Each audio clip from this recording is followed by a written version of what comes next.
안녕하세요. 미술치료사 아롬입니다. 미술치료사가 되고 싶어 하시는 분, 미술치료에 대한 궁금함, 이런 질문을 많이 받았습니다.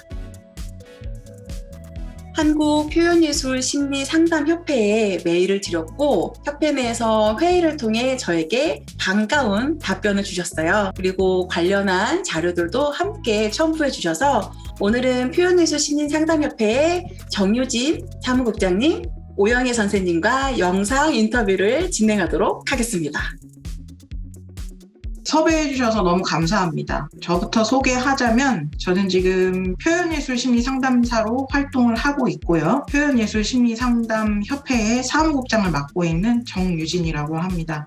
반갑습니다. 네, 반갑습니다. 저는 한국표현예술심리상담협회 교육위원을 맡고 있고요. 그리고 현재 표현예술 치료사로서 활동하고 있는 오영애입니다. 반갑습니다. 네, 반갑습니다.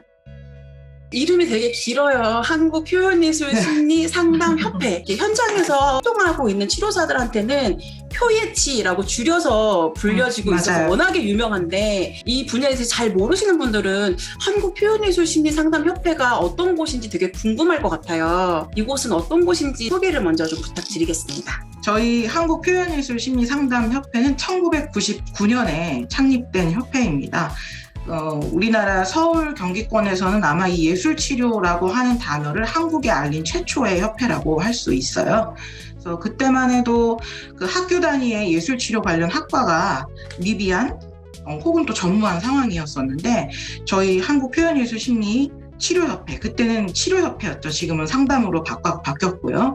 치료협회에서 체계적이고 전문적인 교육을 통해서 자격과정을 아주 활발하게 진행을 했었죠. 그래서 그 90년대 후반에 저희 협회에서 자격과정을 이수하신 1세대 선생님들께서 현재 이제 예술치료 관련 학과에서 교수님으로 재직을 하고 계시거나 또는 전문가로서 왕성한 활동을 하시면서 후학을 양성하고 있습니다. 또 저희 협회에서는 협회 회원들 간의 상호 간의 어떤 학문 교류를 통해서 전문적인 역량을 기르도록 지원을 하고 있고, MOU를 체결한 외부 기관에서 좋은 예술치료 사업이 있으면 거기에 우선적으로 저희 회원들이 활동을 할 수 있도록 기회를 드리고 있습니다. 저희 협회가 다른 학회나 협회랑 조금 차이가 있다면 표현예술 치료를 지향하는 협회이기 때문에 다양한 예술 매체를 배울 수 있는 곳입니다. 미술, 음악, 연극, 무용 동작 이런 것들을 한꺼번에 배울 수 있는 곳이죠. 치료사들이 자기가 갖고 있는 주 매체가 있지만 내담자들이 적절히 자기 표현을 할 수 있는 매체를 소개할 수 있는 치료사가 되는 거 아주 중요한 것 같거든요. 그래서 그럴 때 저희 협회에서 자기가 주로 사용하는 매체 외에 어떤 것들을 보완할 수 있을까 하는 것들에 대해서 도움을 드릴 수 있는 기관이라고 하겠습니다. 그래서 많이 가입하셔서 함께 배울 수 있으면 좋겠습니다. 내담자들을 만날 때 항상 미술로만 만나고 있지는 않거든요. 대상에 따라서, 목표에 따라서 미술이라는 기법을 사용하기도 하고, 아니면 무용 동작이 필요할 때도 있고, 때로는 연극이 필요한 상황도 좀 생기기도 하더라고요. 맞아요. 표현 예술 심리라고 하면 조금 어렵게도 생각하실 수 있을 것 같아요. 제가 좀 말씀을 드리면은 표현예술 심리 상담은 많이 익숙하게 들어보지 않으셔가지고 다들 어려워하셔요. 심리 상담을 먼저 이해를 하면 그 다음에 표현 예술이 무엇인가 이 두 가지를 좀 이해해서 결합해서 얘기를 드려야 될 것 같아요. 일단 심리 상담은 보통 인간의 고통, 심리적 고통을 제거하는 것이 1차적인 목표잖아요. 근데 이제 표현 예술은 예술적인 표현을 통해서 이렇게 안전하게 드러나고 또 그것을 해소하고 심리적 고통을, 그리고 거기에 덧붙여가지고 이런 창조적 과정이 제한적인 변화를 이루어낼 수 있다는 그런 믿음하에 이루어지는 치료 방법이거든요. 중요한 거는 왜 예술 심리 상담이 아니고 표현 예술 심리 상담이냐 의미 드실 것 같아요. 역사적 철학적 맥락이 길게 있기는 해요. 인간과 예술에 대한 기본 전제가 있죠. 인간은 감각으로 인식을 하고, 감각이라고 하면 오감, 시청, 후미촉, 인간이 감각으로 인식을 하고 그거를 자유롭게 표현하는 존재이다. 그리고 이 표현이라는 것은 예술적 표현이 되기도 하는데, 이 표현이라는 것은 인간이 가지고 있는 본래적인 것이다. 그래서 이걸 표현했을 때 인간은 자유롭고 주체적이고 스스로 알아갈 수 있고 그리고 자기답게 살아갈 수 있다는 기본 전제가 있거든요. 근데 우리가 일반적으로 예술과 표현은 좀 다른 게 예술은 뭔가 폼이 형성돼 있고 전문적인 것 같은 느낌이 들잖아요. 표현은 누구나 다. 두 번째, 이 예술 표현이 기존에는 미술치료사, 연극치료사 이렇게 하나의 분야, 각 분야로 이렇게 분절되고 나눠진 건 사실 한 100년, 200년도 안 됐어요. 그 이전에 우리 조상들은 종합예술로 모든 것을 한꺼번에 예술의 어떤 분절화가 아니라 모든 인간은 표현을 한다. 그래서 그 인간이 갖고 있는 각각의 독특성과 자기 개성이 있기 때문에 거기에 맞는 예술 매체를 써주어야 한다는 거죠. 아롱님께서 말씀하신 대로 그 내담자가 원하는 것에 맞춰서 그 내담자의 표현 방식에 맞게 치료를 할 수밖에 없다는 거고 한 가지가 아니라 모든 인간은 그걸 섞어서 쓸 수 있다. 그리고 감각은 종합적으로 감각을 하게 된다. 그게 더 시너지가 있다. 이런 말씀을 드리고 싶습니다. 언제 이걸 쓰고 언제 이걸 쓰느냐 문제는 그 시점을 아는 게 표현예술 치료사의 가장 정점으로 우리가 배워야 할 내용이라고 보통 말씀을 하시더라고요. 알고 있는 단어인데도 이렇게 들어보니까 예술이라고 하는 범주로도 충분히 이 분야의 어떤 독특성이나 어떤 치료적인 개입이나 이런 것들이 가능한데 표현이 들어감으로 인해서 뭔가 그 부담감이 되게 낮아진 것 같아요. 가장 본능적이고 인간 누구나 할 수 있는 그런 접근이 좀 되는 게 표현 예술의 차이가 아닌가라는 생각이 좀 듭니다. 표현예술 심리 상담 협회를 최근에 다시 가입을 했어요. 축하드립니다. 현장에서만 너무 활동을 하다 보니까 어떻게 지내시고 계시는지 그리고 좀 더 공부도 필요하기도 하고요. 봤더니 여기서 많은 활동들을 하고 계시더라고요. 표현예술 심리 상담 협회 어떠한 일들을 하고 있는지 안내를 해주시면 좋겠어요. 우리 협회에서 진행하는 교육이 다양하게 있습니다. 매달 원래로 진행되고 있는 게 사례 발표, 그다음에 매체 특강. 우리 협회에 가입하신 회원들은 매달 2꼭지의 강의를 들을 수 있는 거죠. 올해 이미 재미있는 매체 특강들이 진행이 됐고요. 남아있는 특강을 소개를 드리면 7월에는 비대면 표현예술치료에서의 음악 활용이라고 해서 음악치료 매체에 대해서 강사 박지원 선생님께서 강의를 해주실 겁니다. 9월엔 특별히 2개의 매체 특강이 있습니다. 첫 번째는 비대면 문예치료, 글쓰기와 표현예술치료라고 해서 여기 함께 자리를 하신 오영애 선생님께서 강의를 해주십니다. 그다음에 두 번째, 비대면 놀이치료라는 주제로 인형 만들기와 놀이치료, 노남숙 선생님께서 강의를 해주십니다. 이렇게 원래 특강이 진행이 되고요. 또 사례 발표 매달 있습니다. 저희 협회에서는 연 1회 전문가 초청 워크샵 진행합니다. 가장 큰 행사라고 할 수 있어요. 올해는 코로나로 인한 개인의 실종과 자기 돌봄에 관한 예술치료적 접근이라는 주제로 3부로 나뉘어서 합니다. 1부에서는 실존주의 미술치료 원희랑 선생님께서 강의해 주시고 2부에서는 트라우마 치유를 위한 심리극이라는 주제로 박희석 선생님께서 강의하시고요. 3부는 SE를 통한 치료사의 자기돌봄이라는 무용동작 프로그램이 되겠어요. 이경희 선생님께서 강의를 주십니다. 성함만 들어도 그 분야에서 유명하시고 전문가로 정평이 나 있는 분들을 저희가 섭외를 해서 훌륭한 워크샵을 지금 준비하고 있으니까요. 이 유튜브를 보고 계시고 아직 회원 가입 안 하신 분들 서둘러 주시기 바랍니다. 회원과 비회원의 차이도 있을까요? 한국표현예술심리상담협회 이렇게 서치하시면 저희 사이트가 뜨잖아요. 거기 온라인으로 가입하시면 회원입니다. 간단하죠.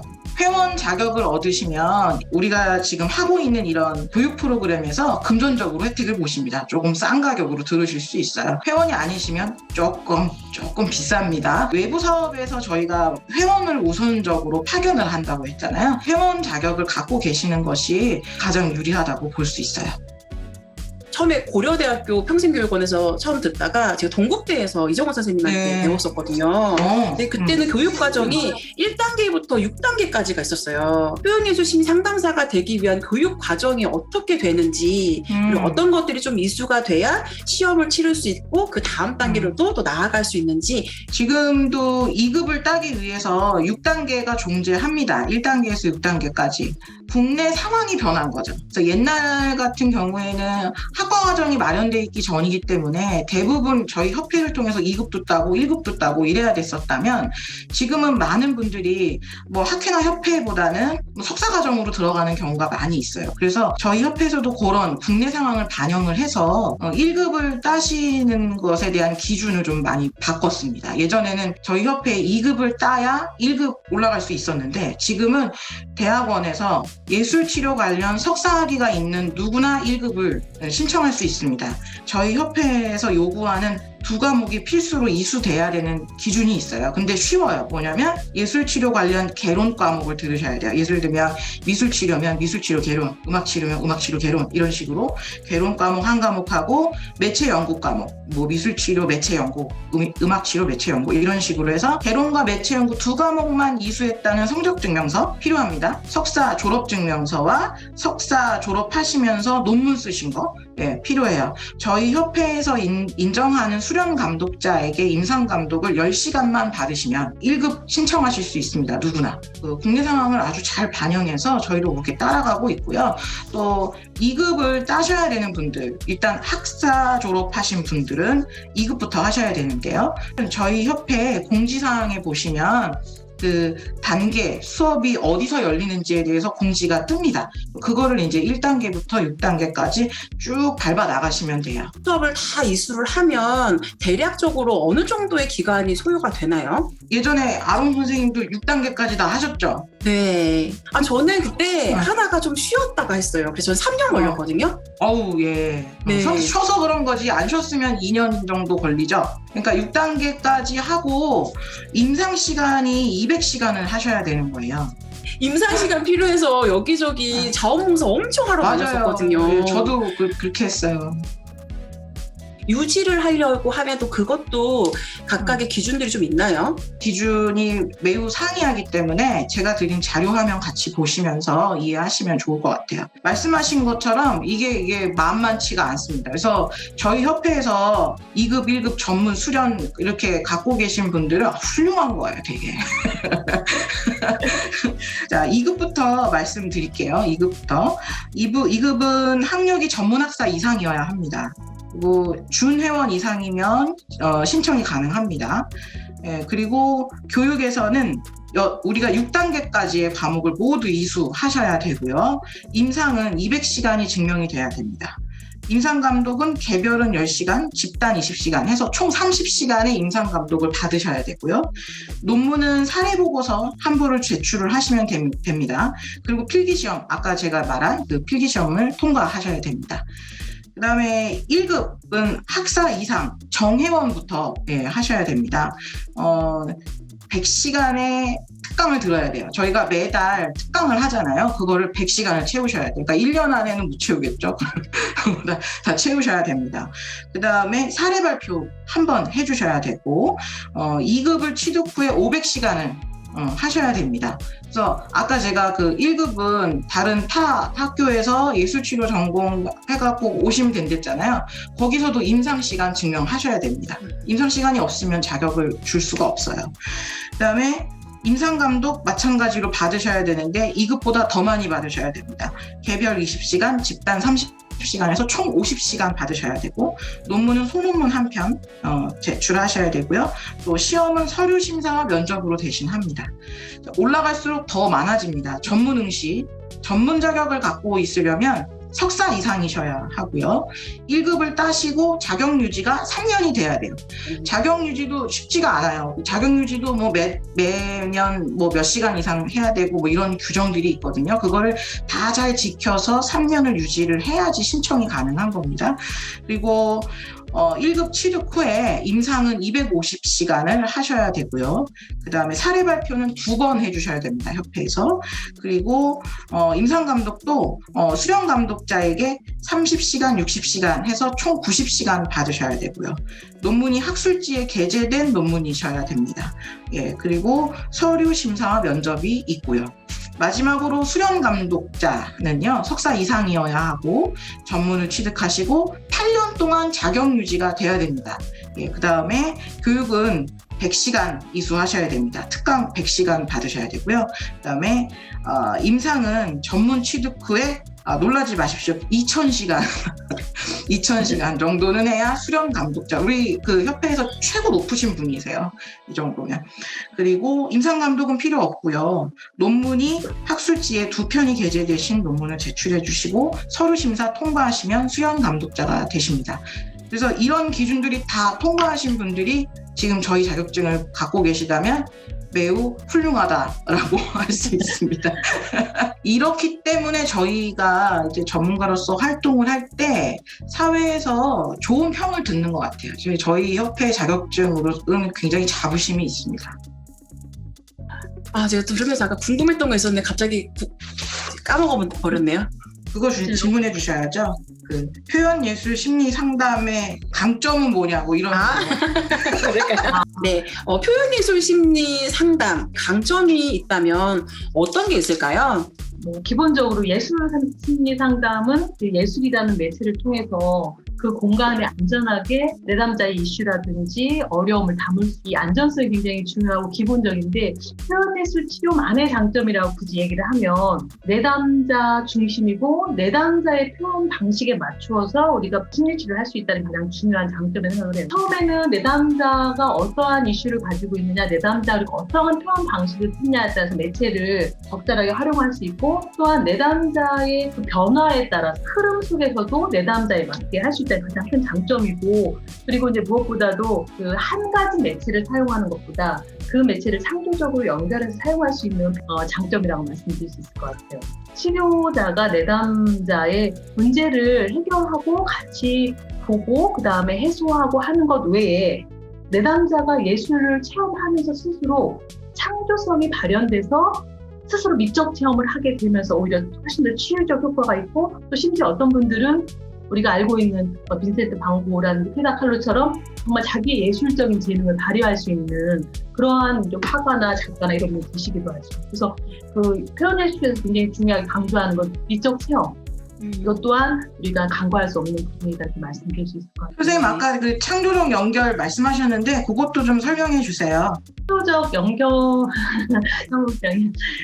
기본적으로 이제 인간의 발달 단계가 우리가 태어나면 촉각부터 발달하잖아요. 내가 촉각을 처음에 느끼다가 엄마의 품에서 그 다음에는 청각 들리고 그러고 나서 보이고 그림 그리고 역할놀이하고 그 다음 나중에는 글쓰기 이런 단계로 발전을 하잖아요.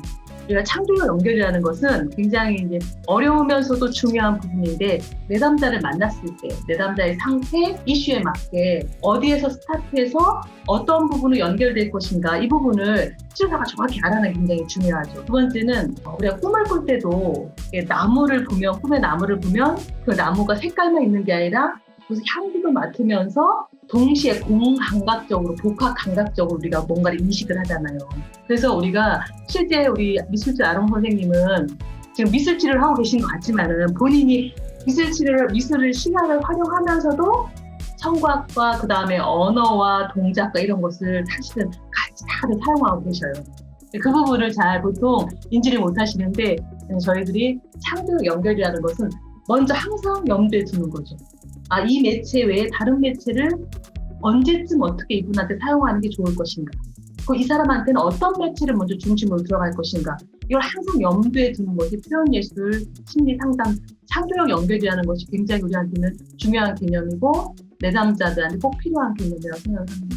고맙습니다. 저도 모르게 제가 창조적 연결을 하고 있었군요. 이미 다 하고 계시네요.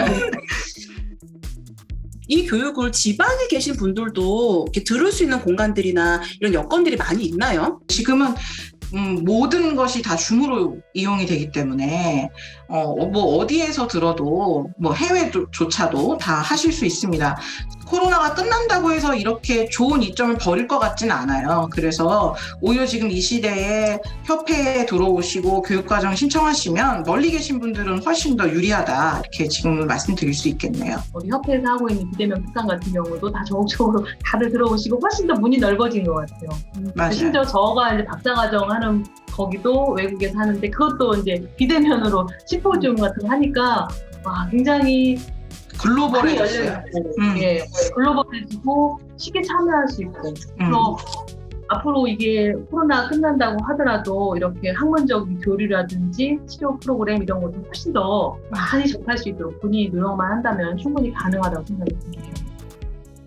표현예술 심리 상담사가 되고 싶어서 이걸 준비하시는, 그리고 그래서 이 영상을 보시는 분들이 계실 텐데 두 선생님께서 해주고 싶은 말이 있다면. 제가 얘기를 하자면 저는 표현예술 심리상담 여기서 자격증을 딴 지 15년 됐어요. 그러니까 15년 전에 자격과정을 2급부터 시작을 했는데 그때 왜 그런 표현예술 치료 협회에서 굳이 다른 학회도 있는데 했느냐 이렇게 물어보면 저는 이제 미술 전공했지만 미술 외에 다른 매체들에 대한 호기심이 매우 있었던 거죠. 그 미대 다니면서 음악도 하고 또 저희 집은 또 무용가 집안이기도 하고 그래서 제 피 안에는 뭐 그 예술 종합예술의 피가 흐르고 있다 이렇게 얘기할 수 있겠죠.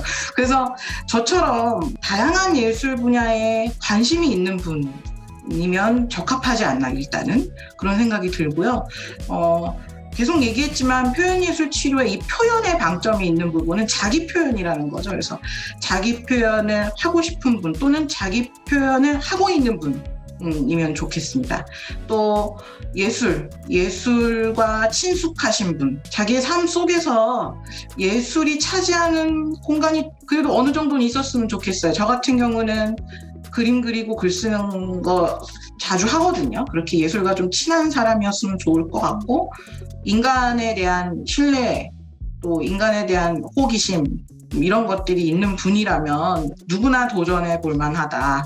네, 이렇게 말씀드리겠습니다. 그 표현예술 심리 상담사는 어쨌든 대부분 예술을 통해서 뭔가 치유적인 경험을 하신 분들이 고민을 하실 것 같아요. 근데 이제 본인이 미술이나 음악이나 저처럼 시나 글쓰기를 하나씩 하신 분들은 내가 나머지 부분은 너무 모르는데 이런 좀 두려움이 있거든요. 저는 사실 무용 동작 이런 거 좀 두려움이 있었는데 지금 무용 동작을 제일 많이 쓴다는 거죠. 그래서 생각보다 전문성을 가지고 있는 거하고는 별로 상관이 없다.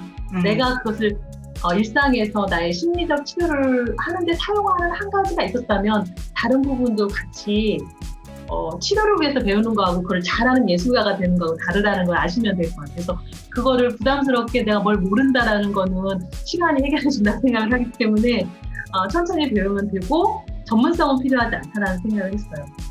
이게 이제 예술 치료이긴 하지만 심리 치료 기본적인 거와 마찬가지로 인간의 고통에 대한 이해, 그래서 일반 예술가하고 다르게 우리가 인간의 고통을 해결하기 위해서 예술을 활용하고 표현을 활용하는 것이기 때문에 인간의 고통이 어디서 오고 무엇 때문에 비롯됐고 이러한 철학적이고 종교적이고 이런 깊은 질문들을 항상 하신 분이라고 하면 꼭 예술을 몰라도 자기가 가지고 있는 이슈를 해결하고자 하시는 분, 또 해결하는데 예술을 쓸까 생각하시는 분, 전문성은 없지만 인간의 고통에 대해서 해결하고 다른 사람의 고통에 연민 있는 분이라면 누구나 다 예술 심리 상담사가 될 수 있다고 생각이 듭니다. 듣다 보니까 아마 많은 분들이 좀 더 용기가 나고 또 배우고 싶어 하는 욕구가 더 강해지지 않을까라는 생각이 듭니다. 표현예술 심리 상담에 대해서 두 선생님께서 성심성의껏 답변 주셔서 되게 감사하고요. 또 이 영상을 보시고 표현예술 심리 상담을 시작할 수 있는 계기가 되었으면 좋겠습니다. 오늘 함께해 주셔서 감사합니다. 감사합니다. 고맙습니다. 표현예술 심리 상담을 이해하는 데 도움이 되는 영상이었나요? 궁금하신 점 또는 공유하고 싶은 내용이 있다면 댓글 남겨주세요.